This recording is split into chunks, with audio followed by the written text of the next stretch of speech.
बहुत ध्यान पूर्वक सुनिएगा। अब महाप्रभु जी का चरित्र हम सुना रहे हैं। श्री हरिवंश गोसाई भजन की रीत सकृत को जानिए। श्री नाभाजी कहते हैं, हे हरिवंश महाप्रभु का जो भजन भाव है, जितने लोग यहां पर बैठे हैं, सबसे आगे वालों से लेकर के और सबसे पीछे वालों तक, जितने भी लोग यहां पर बैठे हैं, उनमें से कोई एक ही समझ पाएगा। सकृत को जाने हैं। हरिवंश महाप्रभु, हितरवंश महाप्रभु के भजन को सब समझ पाए, ये किशोरी जी की कृपा से ही संभव हो सकता, नहीं तो नहीं हो पाएगा। हम प्रयास मात्र कर रहे हैं कि हम सुना पाए और आप समझ पाओ, परंतु ये अति दुर्लभ है। ये पहले ही श्री नाभाजी ने वर्णित कर दिया। श्री हरिवंश गोसाई भजन की रीत सकृत को जानिए। सकृत शब्द का मतलब क्या है? कोई एक ही समझ सकता है। हरिवंश महाप्रभु के भजन भाव को किसने समझा, उनका प्रसंग कल आएगा कथा में। आज तो हम श्री राधा वल्लभ जी के प्राकट्य तक की कथा सुनाएंगे और फिर महाप्रभु जी के जो कृपा पात्र हुए श्री सेवक जी आदि, उनका चरित्र कल सुनेंगे। तो सेवक जी महाराज, सकृत शब्द उन्हीं के लिए प्रयोग किया है। हर कोई हितरवंश महाप्रभु के भजन भाव को नहीं समझ सकता। श्री राधा चरण प्रधान हृदय अति सुदृढ़ उपासी। राधा चरण प्रधान हृदय अति सुदृढ़ शब्द, बहुत ध्यान पूर्वक सुनिए भैया, इधर उधर मत देखना कोई भी। हम पहली बार कथा कर रहे हैं भक्तमाल की, बड़े भाव से सुनो भैया सबरे। आप लोग इधर उधर देखोगे, एक दूसरे से बात करोगे, अगले जन्म में ब्याह नहीं होगा। हाँ चलो इसी बहाने सही यहीं तो देखोगे। महाराज जी अगले जन्म में ब्याह नहीं हो, ये जब कहते हैं तो लोग देख, अब देखो कोई नहीं देखेगा इधर उधर। ब्याह की इतनी ललक है सबन को, या जन्म में भयो नहीं, अगले जन्म की प्रतीक्षा है। बहुत ऊंची बात। श्री राधा चरण प्रधान हृदय अति सुदृढ़ उपास। महाप्रभु जी किशोरी जी के चरणों के ऐसे उपासक। कैसे? सुदृढ़ शब्द, सुदृढ़ मतलब बस किशोरी जी के चरणारविंद। कहां तक कहें, श्री प्रियादास जी ने तो अपने छप्पे में, वो क्या कहते हैं, प्रियादास जी का छप्पे कहता है, हित जू की रीत को लाखिन में एक जाने, राधा ही प्रधान माने पाछे कृष्ण ध्याइए। पहले किशोरी जी, पीछे कृष्ण। ऐसी भक्ति है श्री हितरवंश महाप्रभु के। भैया इस भाव को सामान्य लोग नहीं समझ पाएंगे। जयपुर में भी कथा हो रही है, इतने लोग बैठे हैं, परंतु सत्य बताएं, रसिक त्रिवेणी की चर्चा का स्थान वृंदावन ही है, परंतु हमको जयपुर में वृंदावन का अनुभव होता है, इसलिए यहां ये बात कह रहे हैं। पाछे कृष्ण ध्याइए। ठाकुर जी पीछे हैं, पहले किशोरी जी हैं। हमारे यहां कभी रास होता है ना, दिखावे वाला रास नहीं, वास्तविक रास यदि वृंदावन का कभी देखने जाओ तो वहां ऐसा होता है कि लीला के बाद में आपको अधिकार है कि आप जाकर के कुछ भी पवाओ ठाकुर जी को अपने हाथ से। आपने यदि ठाकुर जी को पहले पवाया, यदि वास्तविक रास मंडली होगी तो ठाकुर जी आपका हाथ पकड़ करके, किशोरी जी क्या करें, पहले इनको खवाओ और पूरा मत खवाइयो, बोले आधो खवाओ, झूठन हमको खवाओ। ये है श्री हितरवंश महाप्रभु की उपासना। महाराज पहले किशोरी जी को बीड़ा पधराया जाएगा, बीड़ा जब किशोरी जी पालेंगे फिर ठाकुर जी को पधराया जाए। कहां तक कहें, श्री राधा वल्लभ जी आदि जितने भी हमारे हित संप्रदाय के स्थान हैं, वहां पर ठाकुर जी जो पोशाक धारण करें ना, वो भी किशोरी जी के चरणन में पहले छुपाई जाए, प्रसाद दिया जाए, तब ठाकुर जी धारण करें। ऐसी महाप्रभु जी की उपासना। हित जू की रीति को लाखन में एक जाने, लाखों में कोई एक समझ पाएगा श्री हित महाप्रभु की भक्ति को। राधा ही प्रधान माने पाछे कृष्ण ध्याइए, निपट विकट भाव होत न स्वभाव ऐसो, उन्हीं की कृपा दृष्टि नेक क्यों हूं पाइए। ऐसा भाव किशोरी जी की कृपा से ही हो सकता है, और किसी भाव से आप कितना प्रयास कर लो ये संभव नहीं है। और कुंज केली दंपति तहां की करत खवासी, कुंज निकुंजों में ठाकुर जी की नित्य केली का, अभी महाप्रभु जी का चरित्र सुनाएंगे, फिर सुनिएगा क्या क्या भाव सुंदर महाप्रभु जी के। सर्वस महाप्रसाद प्रसिद्धता के अधिकारी, हितरवंश महाप्रभु का एक ही नियम है, क्या कि महाप्रभु जी ठाकुर जी का ही प्रसाद पाते हैं।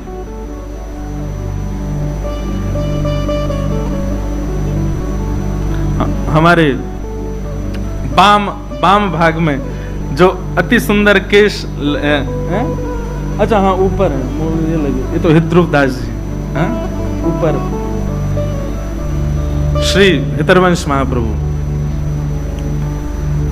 सर्वस महाप्रसाद प्रसिद्धता के अधिकारी, हितरवंश महाप्रभु का एक सुदृढ़ नियम है, क्या?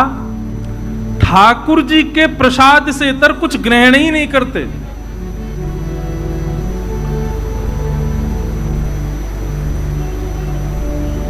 एक बार की चर्चा है, वैसे तो जब चर्चा प्रारंभ होती तभी सुनाना था, पर अभी मन में भाव आ रहा है कि जब महाप्रभु जी छोटे थे, हितरवंश महाप्रभु, तो उनका नियम था कि वो उनके पिताजी श्री व्यास मिश्र जी, उनके अर्चा के ठाकुर जी थे श्री राधा मोहन जी। हरवंश महाप्रभु ने 3 ठाकुरों की सेवा की है, श्री राधा मोहन जी, नवरंगी लाल जी और श्री राधा वल्लभ लाल जी। तो इनके पिताजी के ठाकुर जी थे श्री राधा मोहन लाल जी। हरवंश महाप्रभु छोटे से थे तो अपने पिताजी की सेवा देखते रहते थे, और जैसे ही ठाकुर जी की अर्चना होती सबसे पहले हाथ बढ़ाते, बोले कि प्यास लगती तो चरणामृत ही पीते, पानी नहीं पीते थे, जल नहीं, चरणामृत पीते थे। भूख लगती तो मैया से कहते जल्दी भोग लगाओ, मुख भूख लगी है। मैया कहती तू खा ले कुछ, बोले नहीं पहले भोग लगाओ। किशोरी जी ठाकुर जी भोग पालेंगे तभी पाऊंगा, नहीं तो भूखो रहूंगा। एक ऐसी लीला चर्चा सुनाई जाती बड़ी मधुर कि एक बार छोटे से हैं हरिवंश जी, रात्रि में बहुत जोर की भूख लगी और महाराज उठ करके बैठ गए, रोने लगे जोर जोर से। रोते रोते मैया से कहे, बोले मैया मुझको भूख लगी, कछु पवाओ। पिताजी मुझको भूख लगी, कुछ खिलाओ। जैसे आजकल के बालों को कुछ भी दे दें तो ऐसे ही कुछ ले आए, बोले लो खा लो। बोले नहीं पहले भोग लगाओ। माता जी पिताजी बोले रात के 1:30 बज रहे हैं, 2 बज रहे हैं, अब उस समय घड़ी तो नहीं होगी, पर हाँ ये कही होगी अर्धरात्रि हो रही लाला, ठाकुर जी शयन कर रहे हैं, उनको उठा के भोग कैसे लगाए? बोले नहीं नहीं नहीं मुझे तो भूख लगी है। अब बोले इसको भूख लगी है और ठाकुर जी को उठा नहीं सकते, खाएगा भोग ही। दूध ला करके रख दिया, बोले ले इसको पी ले। महाप्रभु बोले नहीं पहले ठाकुर जी का भोग लगाओ। ठाकुर जी का यदि भोग नहीं लगा होगा तो ग्रहण नहीं करेंगे। रोते रोते रोते रोते खूब समय बीत गयो। पिताजी माताजी भी परेशान, बोले सोनी नहीं दे रहा, क्या करें, खा कुछ रहा नहीं है, पी कुछ रहा नहीं है, भोग लगा के ही पाएगो। आहा, महाराज श्री हरिवंश जी की रुदन सुनकर के सेज पर पौड़े भय ठाकुर जी उठ गए और उठ करके श्री जी को उठा रहे, बोले श्री जी उठो। सेवा के राधा मोहन जी। श्री जी बोली क्या हुआ, अभी तो उठवे को समय ना है भयो, अभी तो भोर ना भई, अभी तो मंगला को समय ना भयो, आप काय को उठाए रहे हो? बोले रुदन ना सुन रही, हरिवंश बालक रो रहे हो बहुत जोर से। श्री जी बोली काय को रो रहे हैं हरिवंश जी? बोले भूख लगी है। अब आपको तो नियम है, वो तो हमारो ही शीत प्रसादी पावे, हमारो ही चरणामृत ग्रहण करे, हमारो ही चरणोदक प्राप्त करे, वहां के अलावा तो कुछ लेवे ना। अब रात्रि में बालक छोटो भूख लगी आई है। ठाकुर जी किशोरी जी बोली अब क्या करें? अभी तो मंगला में समय है, लेकिन समय तक यदि प्रतीक्षा करी तो बेचारो प्यासो बालक कितनो रोवेगो। सो ठाकुर जी सेज से उतरे और अपनी झारी, जल पीवे वाली झारी, वही से ही किशोरी जी को कही कि पाम लटका लो नीचे। किशोरी जी पाम लटका के बैठ गई ठाकुर जी, और ठाकुर जी अपनी झारी जीते ही अपने चरणन को धो रहे हैं, स्वयं ही अपनो चरणामृत प्रदान कर रहे हैं, स्वयं ही अपनो चरणामृत निकाल रहे हैं। पास में बंटा भोग रखो, ठाकुर जी गए बंटा भोग उठा के लाए, खोल करके किशोरी जी के मुख में पवाए और स्वयं पायो, वहां को भोग निकाल करके सामने धर दियो। आज ठाकुर जी और किशोरी जी ने अपने आप ही श्रृंगार कर लिया, अपने आप ही एक दूसरे को सुंदर भाव सजा करके और सेज पे ही दोनों बैठ गए।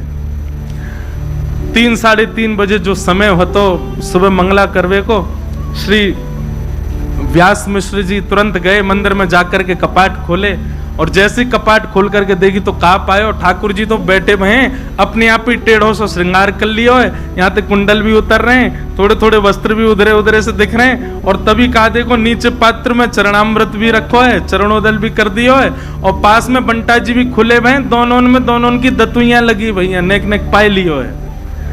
आहा, ये दृश्य देख करके व्यास मिश्र जी तो आनंदित हो गए, तुरंत गए और जाकर के चरणामृत और भोग ले जाकर के हरिवंश बालक को प्रदान किए। तुरंत पा लियो, पा करके बालक तो सो गयो, लेकिन माता पिता दोनों नेत्र सजल और ठाकुर जी को देख रहे हैं कि हम तो विचार कर रहे हैं ठाकुर जी को कैसे उठाएं, पर हरिवंश जी को रुदन सुनकर के ठाकुर जी स्वयं उठ गए, स्वयं अपनो चरणामृत निकाल लियो, स्वयं अपनो श्रृंगार कर लियो, स्वयं भोग लगा के और स्वयं तैयार है के सेज पर विराजमान है गए। वादना श्रृंगार नहीं भयो, वादना मंगला आरती ना भई, बोले क्यों? आज ठाकुर जी ने अपनी मंगला खुद ही कर ली है। क्यों? हरिवंश जी को भूख लगी। किस लिए? क्योंकि उनका नियम है कि वो ठाकुर जी के प्रसाद के अलावा कुछ नहीं पाते। इसीलिए श्री भक्तमाल जी में कह रहे हैं, सर्वस महाप्रसाद प्रसिद्ध ताके अधिकारी।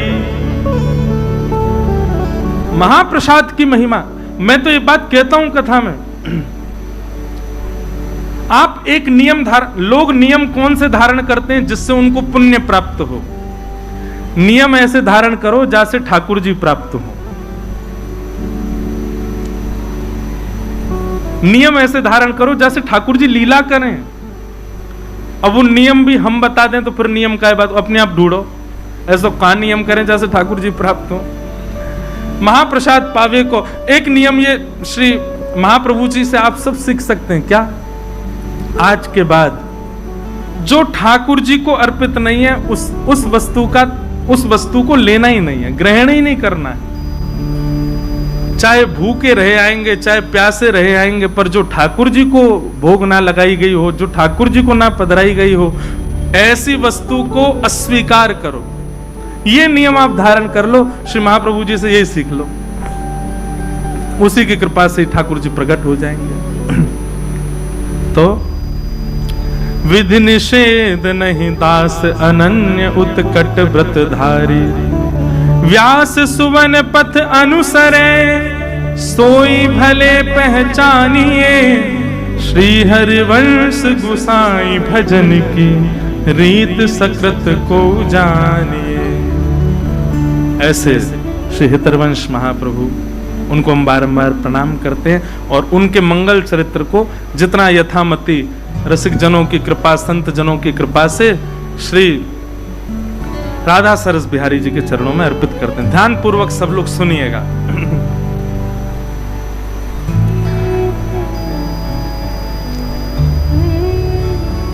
हरिद्वार की ओर जब आप दिल्ली से जाएंगे तो बीच में रुड़की पड़ता है, उससे पूर्व में ही अगर आप एक देहरादून का मार्ग अपनाएंगे तो उसी मार्ग में बीच में एक स्थान पड़ेगा जिसका नाम है देवबंद।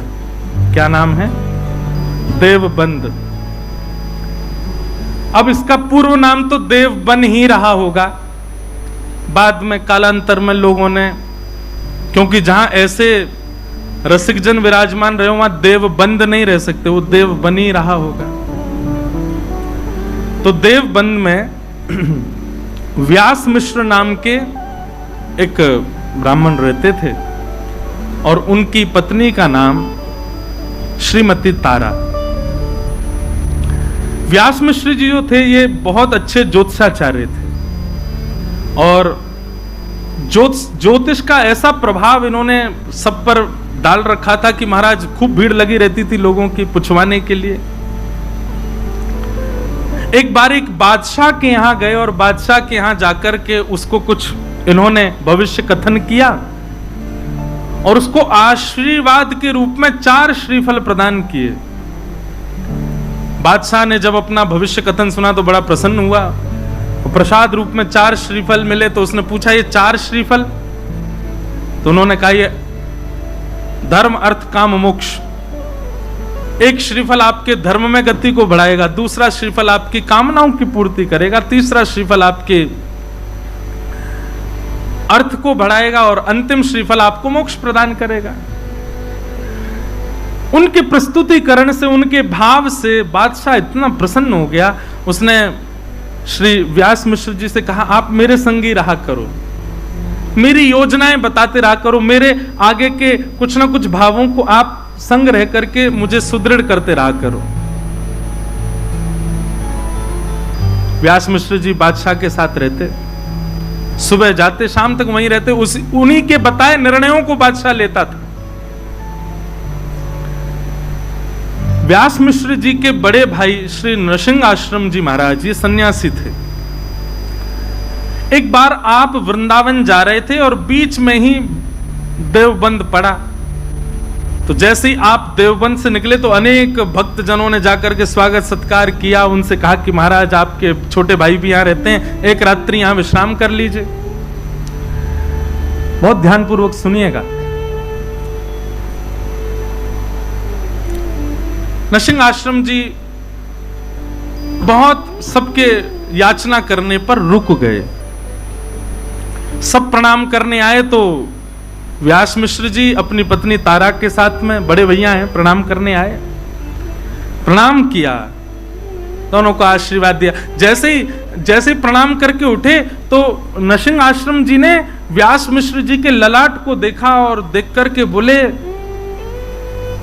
चिंता की रेखाएं दिख रही हैं, बहुत चिंतित लग रहे हो आप, क्या बात है? अत्यंत संकोच के साथ सकुचाए भाव से निवेदन किया, सब कुछ है भैया, सब कुछ है आपकी कृपा से, गुरुदेव की कृपा से, भगवत कृपा से सब कुछ है, पर हरिभक्त परायण एक संतान नहीं है। नृसिंह आश्रम जी हंसने लगे, बोले तुम पूरी दुनिया का भविष्य बताए फिरते हो, अपना भविष्य नहीं देख पा रहे। और रही बात भाई संतान नहीं है तो इसको भगवत प्रसाद मानो, दोनों ही भजन करो, मत पड़ो उस भाव के पीछे। मैं कथा में एक बात कहा करता हूं, प्रकृति आपको जो सहज रूप से दे दे उसको स्वीकार करो। प्रकृति ने आपके लिए जिस भाव को नहीं रखा उसके पीछे मत भागो, चाहे वो संतान हो, चाहे वो ब्याह हो, चाहे वो कोई भी संबंध क्यों ना हो, संसार की कोई वस्तु क्यों ना हो। आप प्रकृति के पीछे दौड़ करके, भाग करके, दुनिया भर के क्रियाकलाप करके, दुनिया भर के जो है तंत्र मंत्र करके और योजनाएं बना करके अगर किसी वस्तु को पालोगे, प्रसन्न नहीं रह पाओगे। इसलिए प्रकृति जो दे उसको स्वीकार करो। पर यहां पर महाराज जी एक प्रश्न उठता है, ऐसे तो नंद यशोदा के भी लाला नहीं थे, उन्होंने भी तीर्थों में जा जा करके खूब प्रार्थना करी। हमारे नाना जी एक बात कहते थे। अच्छा एक बात बताएं,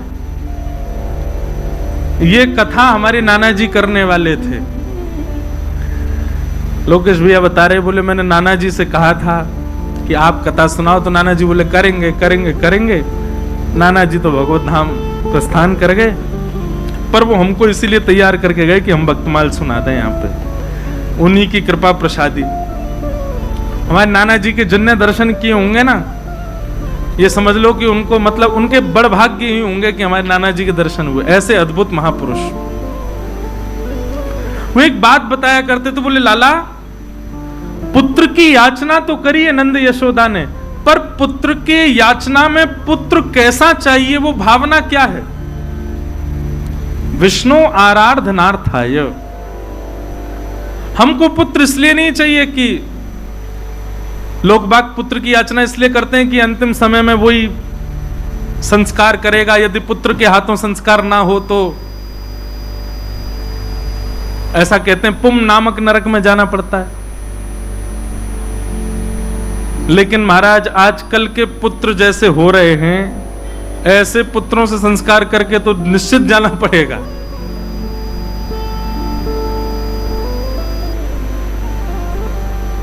पुजमलू पीठ वाले महाराज जी एक चरित्र सुनाते हैं एक भक्त का। वो कुंज बिहारी लाल जी को ही अपना पुत्र मानते थे और कहते थे मेरा कुंजो बेटा, कुंजो बेटा, कुंजो बेटा कह करके। अब देखो बात तो कोई भी कह लेगा, मेरे ठाकुर जी, मेरे लाल जी, मेरे सखा हैं, मेरे पुत्र हैं, पर मानते कितना हो? कहने की बात है कि भाई प्रकृति जो दे उसको स्वीकार करो, जो ना दे उसके लिए ज्यादा प्रयास मत करो। लेकिन फिर भी प्रयास करना है तो याद रहे ठाकुर जी को वचन देना कि नाथ मुझे ये वस्तु दे दो, मैं आपको वचन देता हूं आपके चरणों में ही अर्पित रहेगी, तो वो वस्तु मिल जाएगी। और वही भाव रखा नरसिंहदेव जी के चरणों में। सबने प्रणाम करते हुए कहा व्यास मिश्र जी ने कि हमें एक पुत्र की प्राप्ति हो, भगवत परायण पुत्र हो, भक्ति परायण पुत्र हो। तो नरसिंह आश्रम जी बोले कि तुम सबका भविष्य देखते हो, अपना भविष्य नहीं देख पाए, और मुझे तो दिख रहा है कि तुम्हारे संतान का योग नहीं है। अब तक तो व्यास मिश्र जी बोल रहे थे, लेकिन तारा माँ ने थोड़ी सी प्रार्थना करते हुए हाथ जोड़ के कहा, बोले भगवान यदि सब विधि का विधान है, सब पूर्व से ही नियोजित है, तो फिर आप जैसे संतों के पीछे इतनी भीड़ क्यों लगी रहती है? आप जैसे संतों को इतना लोग प्रणाम क्यों करते हैं? आप जैसे भक्त, आप जैसे संत, इनकी महिमा क्यों है? जब सब विधि से ही होना है तो फिर संतों को, भक्तों को, वैष्णवों को प्रणाम करना बंद कर देना चाहिए। तो हम तो प्रणाम इसीलिए करते हैं सब सुखद हो जीवन में। और जब सब विधि पर ही आश्रित है तो फिर भक्त, वैष्णव, संतों के चरण रज की क्या महिमा रह गई? तारा जी की ये बात नरसिंह आश्रम जी के चित्त को लगी। बहुत सावधानी, सब लोग इधर देखो, पीछे वाले भी, सब लोग भाव से कथा सुनो। तारा जी की ये बात नरसिंह आश्रम जी को चित्त में लगी कि भाई प्रश्न भगवान पर उठे तो कोई बात नहीं, पर भक्ति पर उठ गया है, भक्त पर उठ गया है। एकांत में बैठ करके नरसिंह आश्रम जी ने चिंतन किया, ठाकुर जी से प्रार्थना करी, भगवान आप पर प्रश्न नहीं उठाए, वैष्णवों पर प्रश्न उठाए, भक्तों पर प्रश्न उठाए, भक्ति पर प्रश्न उठाए, कुछ कृपा करो। ठाकुर जी प्रसन्न मुद्रा में नरसिंह आश्रम जी के चित्त में आ गए और आकर के अपनी वंशी को ही दिखाने लगे और मानो आज्ञा करने लगे, जाओ अपने भैया से कह दो, छोटे भाई से, निश्चिंत हो जाए। मेरी अधरामृत का निरंतर रसपान करने वाली, अत्यंत रस से सराबोर और पूरी दुनिया तो केवल और केवल मेरा प्रसाद पाती है, पर मेरा स्वच्छंद अधरामृत जिसने जीवन भर पाया, ऐसी वंशी ही उनके कुल में पुत्र बन करके आएगी। लेकिन याद रहे वो भक्त परायण, भक्ति परायण और भक्ति की धारा प्रवाह करने वाला बालक होगा। कोई वंश परंपरा और कोई अपने वंश वृद्धि या फिर धन वृद्धि आदि इन सब भावनाओं से पुत्र की याचना ना रखे। भक्ति का वर्धन करने वाला पुत्र उनके कुल में होगा, मेरी वंशी ही पुत्र बन करके आएगी, आज्ञा कर दीजिए। नरसिंह आश्रम जी व्यास मिश्र जी के पास गए और हृदय से लगाते हुए कहा, ठाकुर जी ने आज्ञा की है, चिंता मत करो, आपके घर ठाकुर जी की वंशी ही पुत्र रूप धारण करके आएगी, पर भक्ति वर्धन करने वाली यही भावना उसके चित्त में होगी, वो भक्ति का वर्धन करने वाला बालक होगा। कुछ समय बीता और तारा मैया के गर्भ में भक्तराज श्री हरिवंश जी आए। महाराज जी इतना सुंदर वर्णन है चरित्र में कि जैसे वो कहते हैं, जा दिन से हरि गर्भ ही आए। हमने कौशल्या मैया के बारे में सुना है, हमने देवकी मैया के बारे में सुना। जब से ठाकुर जी गर्भ में आए तब से मैया को अच्छा अच्छा अनुभव होने लगा, सुंदर सुंदर भाव होने लगा। पर यहां पर कितना सुंदर भाव बताया कि जब से श्री हितरवंश महाप्रभु तारा मैया के गर्भ में पधारे, तब से तारा मैया को वृंदावन की स्मृति होती है। रात्रि में सोते सोते मानो उठ के बैठ जाती हैं, श्री वृंदावन श्री वृंदावन श्री वृंदावन श्री वृंदावन श्री वृंदावन। व्यास मिश्र जी उठ के बैठ जाए, देवी क्या हुआ? बोले कैसी सघन कुंज है ना, कैसी लता द्रुम है ना, कैसी सुंदर कलकल करती यमुना जी बह रही है ना, कैसा सुंदर गिरिराज पर्वत है, मानो ब्रज की स्मृति हो रही है। और फिर नेत्र खुल जाते हैं तो नेत्रों से अश्रुपात होने लग जाता है, रुदन विरह भाव। व्यास मिश्र जी कह रहे हैं क्या हुआ देवी? बोले मुझे नहीं पता क्या हो रहा है, पर पता नहीं क्यों जब भी सोती हूं तो स्वप्न में कुंज दिखाई देते हैं और लता पत्र दिखाई देते हैं, यमुना जी दिखाई देती हैं, वृंदावन वृंदावन वृंदावन वृंदावन की स्मृति होती है।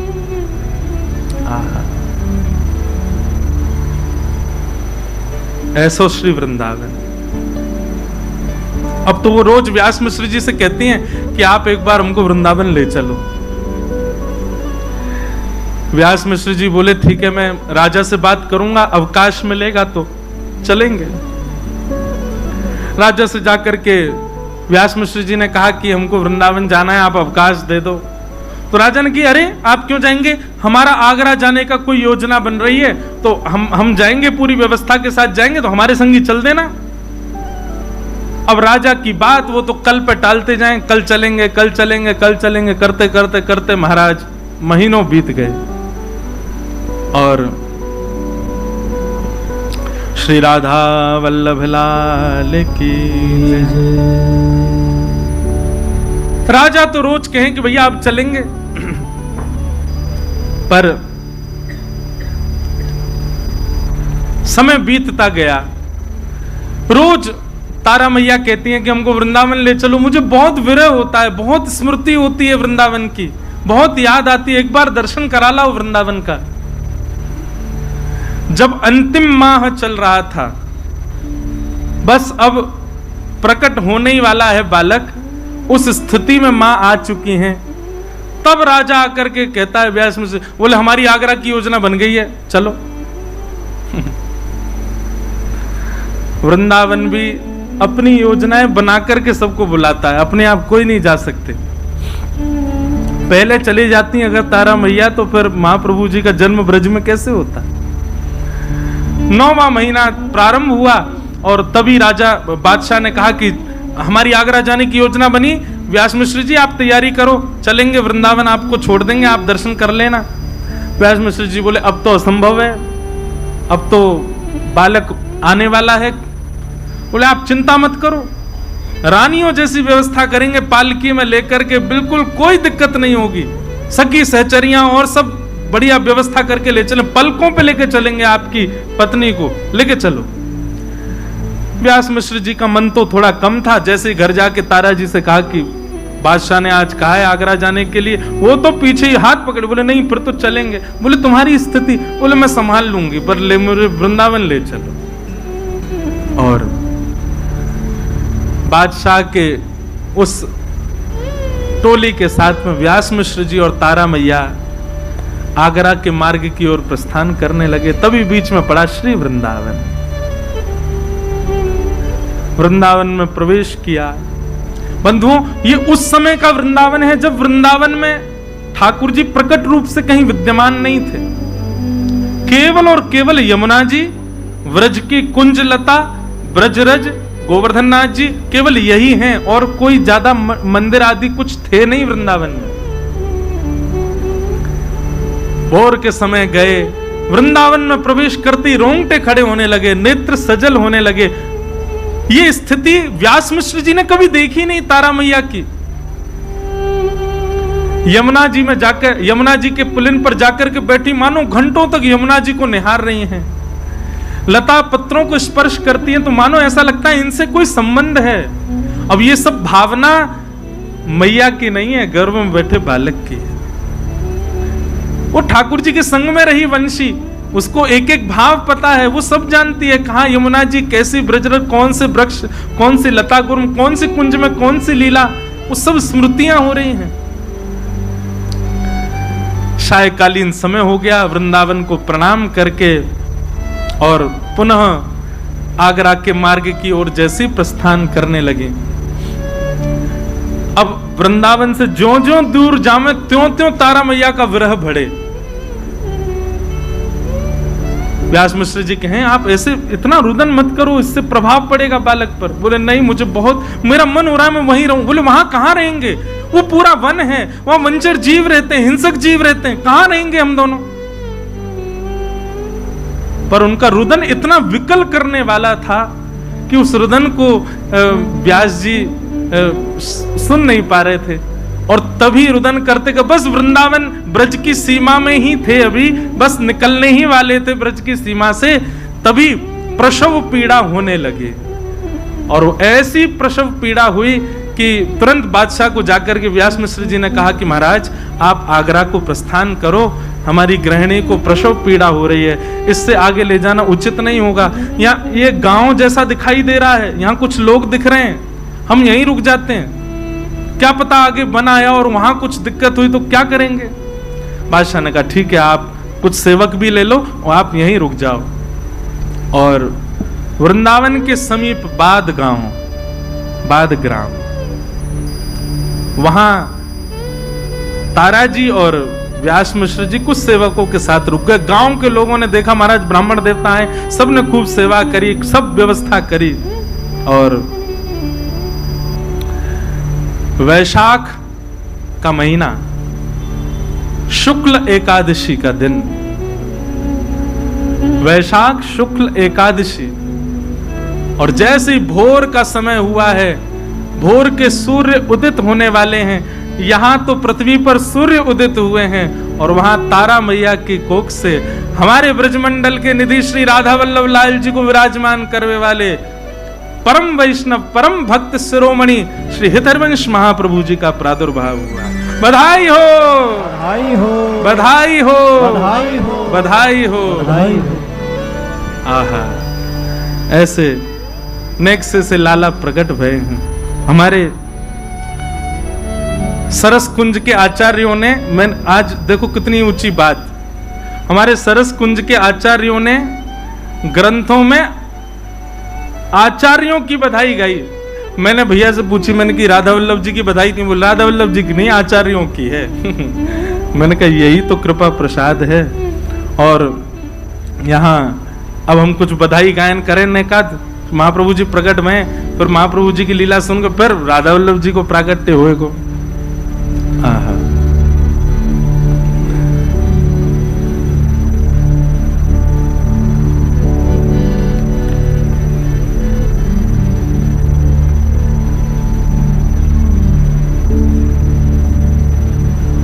रसिक मिल गावो सरस बधाई। सब जगह बधाई गायन है रोए, आचार्य चरण प्रकट भय हैं। रसिक मिल गावो सरस बधाई, रसिक मिल गावो सरस बधाई, रसिक मिल गावो सरस बधाई, रसिक मिल गावो सरस बधाई। श्रीमत हित हरिवंश रसिक वर, श्रीमत हित हरिवंश रसिक वर, श्रीमत हित हरिवंश रसिक वर, श्रीमत हित हरिवंश रसिक वर। हे भूतल प्रगटो भाई, रसिक वर गाओ सरस बधाई, रसिक वर गाओ सरस बधाई, रसिक वर गाओ सरस बधाई, रसिक मिल गाओ सरस बधाई। श्रीमत हित हरिवंश रसिक वर, श्रीमत हित हरिवंश रसिक वर। भूतल प्रकटे भाई, रसिक वर, रसिक वर, रसिक वर गाओ सरस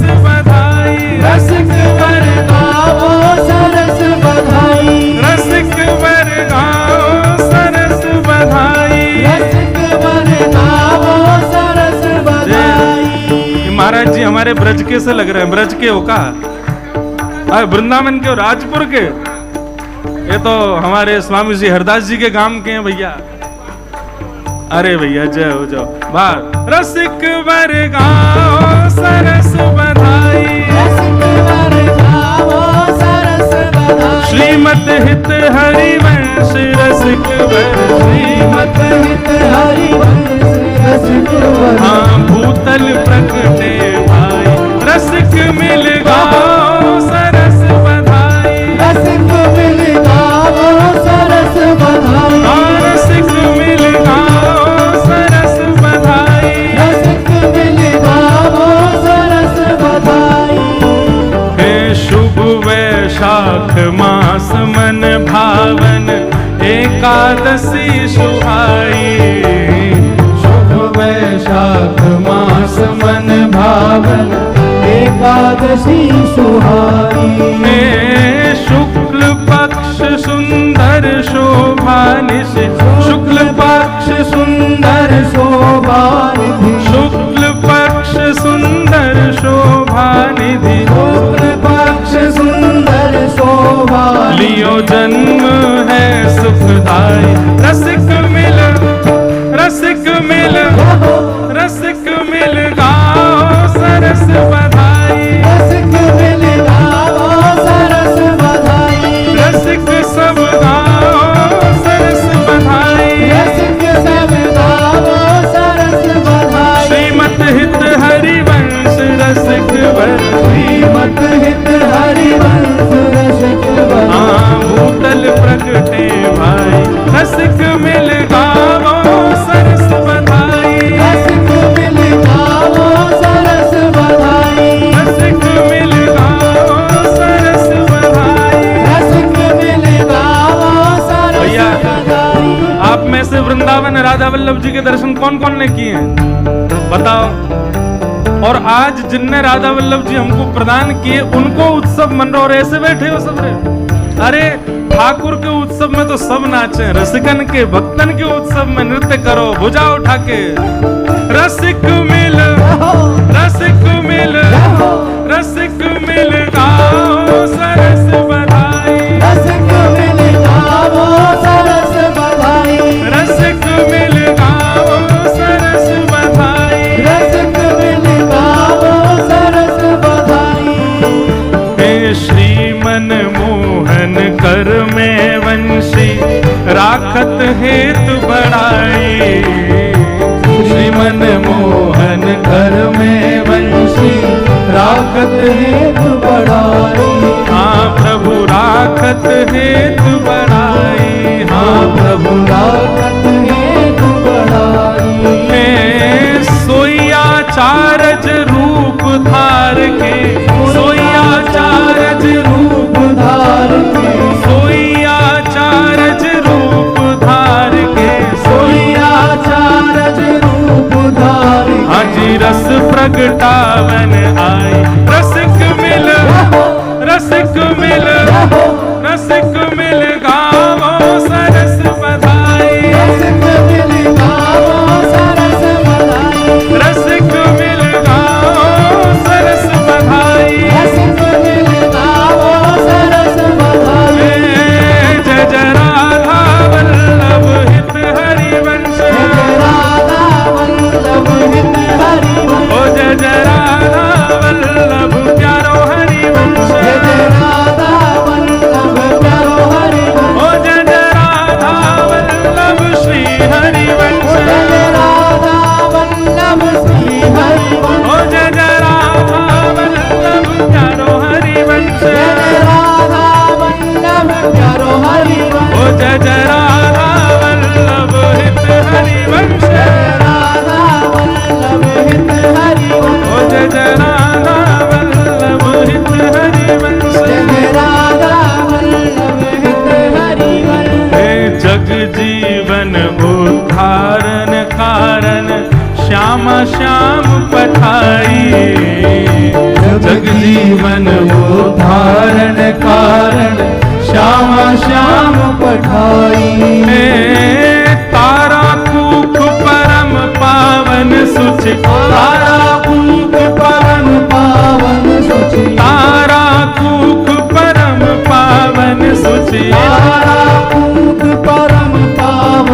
यहाँ आए हैं उपजाए रसिक मिल।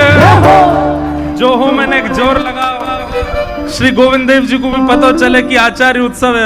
रसिक मिल, रसिक मिल, रसिक मिल गावो सरस बधाई, रसिक मिल गावो सरस बधाई, रसिक मिल गावो सरस बधाई, रसिक मिल गावो सरस बधाई। श्रीमत हित हरिवंश रसिक वर, श्रीमत हित हरिवंश रसिक आज भूतल प्रगटे आए, रसिक मिल गावो सरस बधाई, रसिक मिल गावो सरस बधाई, रसिक मिल गावो सरस बधाई, रसिक मिल गावो। राधा वल्लभ लाल की।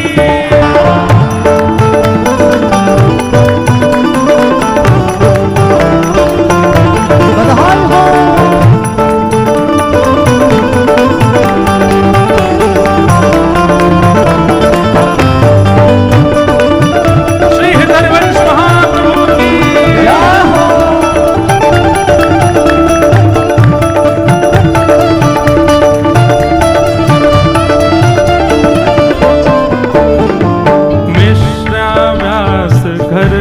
किनारे हिल मिल के जुर आई, मिश्र व्यास घर कुल किनारे हिल मिल के जुर आई। हे मिश्र व्यास घर कुल किनारे हिल मिल के जुर आई, मिश्र व्यास घर कुल किनारे हिल मिल के जुर आई। साथिये द्वार धराए, सुभग साथिये द्वार धराए, सुभग साथिये द्वार धराए, सुभग साथिये द्वार धराए। और मोतिन चौक बुराए, रसिक मिल, रसिक मिल, रसिक मिल गावो सरस बधाई, रसिक मिल गावो सरस बधाई, रसिक मिल गावो सरस बधाई, रसिक मिल गावो सरस बधाई। हित हरिवंश जो प्रगट भये, हित हरिवंश जो प्रगट भये, हित हरिवंश जो प्रगट भये, हित हरिवंश जो प्रगट भये। आज भूतल प्रगटे आई, रसिक मिल गावो सरस बधाई, रसिक मिल गावो सरस बधाई, रसिक मिल गावो सरस बधाई, रसिक मिल गावो सरस बधाई। ध्वजा पताका तोरण रूप बंदन माल बधाई, ध्वजा पताका तोरण रूप बंदन माल बधाई। गावन लगी सोहिले सजनी, गावन लगी सोहिले सजनी, गावन लगी सोहिले सजनी, गावन लगी सोहिले सजनी। लख सुर भूल लजाए, रसिक मिल, रसिक मिल, रसिक मिल गावत सरस बधाई, रसिक मिल गावो सरस बधाई, रसिक मिल गावो सरस बधाई, रसिक मिल गावो सरस बधाई, रसिक मिल गावो सरस बधाई, रसिक मिल गावो सरस बधाई। नौबत भजन लगी अतिलोनी, छम छम मुदत बनाई, नौबत भजन लगी श्री राधा वल्लभ लाल की सहनाई। नौबत भजन लगी आज, आज मैं हूँ भिंडला सखी बन गया हूँ। भिंडला सखी पता कौन कौन है? एक ठाकुर जी के समय पे गोबर चुरावे वाली गोपी, वहाँ को नाम भिंडला सखी, दाढ़ी वाली भिंडला सखी। और भैया सुनो, अब अकेले ब्यास जी थोड़ी ओढ़ के बैठे, सबरे ओढ़ो, और भाई लोग भी ओढ़ो। जब अब खाते लाओगे मोह ना बताओ। रूमाल ही ओढ़ो। अरे हित सजनी जी प्रकट भई हैं, बधाई हो बधाई हो बधाई हो बधाई हो बधाई हो। बधाई हो। नौबत बजन लगी अतिलोनी, चुम चुम मदद मनाई। नौबत बजन लगी अतिलोनी, हर अद्भुत शहनाई। केसर चंदन चहुदिस छिड़के, केसर चंदन चहुदिस छिड़के, केसर चंदन चहुदिस छिड़के, केसर चंदन चहुदिस छिड़के। आज महके चहुदिस छाई, रसिक मिला रसिक मिला रसिक मिल गाओ सरस बधाई। रसिक मिल गाओ सरस बधाई। रसिक मिल गाओ सरस बधाई। रसिक मिल गाओ सरस बधाई। रसिक मिल गाओ सरस बधाई। रसिक मिल गाओ सरस बधाई। राधा वल्लभ हित हरिवंश, राधा वल्लभ हित हरिवंश। ओ जय जय राधा वल्लभ प्यारो हरिवंश। राधा वल्लभ प्यारो हरिवंश। ओ जय जय राधा वल्लभ हित हरिवंश। राधा वल्लभ हित हरिवंश। जय जय राधा वल्लभ हित हरिवंश। राधा वल्लभ हित हरिवंश। ओ जय जय राधा वल्लभ हित हरिवंश।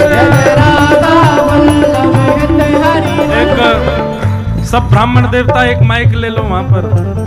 क्यों? जैसे ही महाप्रभु प्रकट भय तो का भयो है, विप्र वेद ध्वनि करत हर्ष, युत पुष्पांजलि बरसाई।